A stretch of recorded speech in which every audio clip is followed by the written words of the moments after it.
Hello po mga ka-subscriber, nandito naman po tayo sa ating YouTube ngayong umaga. Bago po tayo papasok po mga ka-subscriber, mag-update lang po tayo.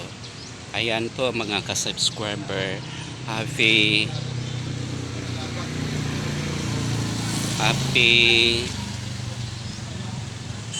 Sabado po ngayon. At tapos na po yung mahal na araw po ngayon. Papasok naman po tayo sa ating trabaho ngayong araw na ito. Mag-update lang po tayo kung ano na pong balita sa ating bansang Pilipinas, na marami nang sumisigaw na marami na pong sumisigaw sa kagutuman ng ating bansa. Marami na pong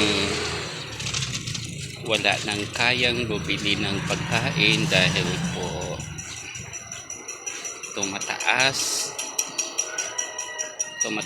ang pagkain, bilihin, at marami na pong mga krimen na nangyayari dito sa ating bansa Pilipinas.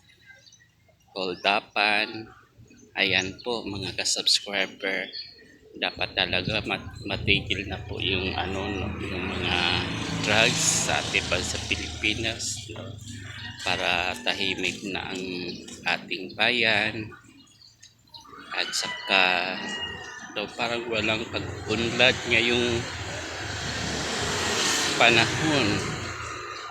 Dapat na mapalitan na po ang ating Pangulo sa ating bansang Pilipinas. Siguro hindi na niya kayang mamuno dahil po na kapag drugs po ang pag-uusapan, maraming mababangag ng kabataan. Matatakot po tayo, baka mga kabataan ngayon marami na ding kalamak, hindi na nag-aral dahil nakatikin na sa mga droga. Kaya pag-iingatan po natin ang ating mga kabataan po na subscriber, kasi ngayon kahit sa labas ng bahay, sa gilid ng bahay, sa kalye, nag-aabutan ng mga droga. Wala nang takot sila kasi ang sabi nila parang legal na gumagamit ng droga. Nababahala po tayo ngayon kasi ang mga kabataan maraming lango, matitigas ang kanilang mga ulo, hindi na sumusunod sa kanilang magulang. At problema na po sa kanila. Kaya maraming nagugutom ngayon po. Kailan tayo lumaban ng parihas na para hindi na tayo sumakop sa mga diktatorya na yung oligarchy. Parang akala natin mga komunista na tayo kasi lahat dito sa atin okay na ang lahat, pwede na gamitin kahit pinagbabawal na gamot, rapa-rapan makikita natin. Kaya po ngayon mahirap na talaga. Maraming pong salamat po mga ka-subscriber.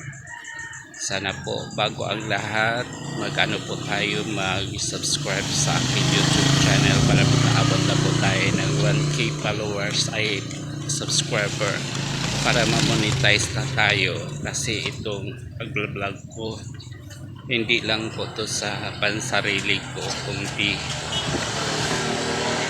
makakatulong din tayo sa nangangailangan sa pagdating ng panahon.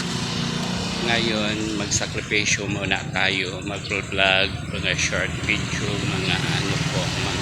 kasi itong Itong ano ko kasi po, cellphone, ano po yan, mahina na po yung storage kasi sa sobrang luma, pinagtsatsagaan. Kung in case na ma-monetize na tayo, makaluwang-luwang na tayo, bibili na po tayo ng bagong cellphone po mga ka-subscriber.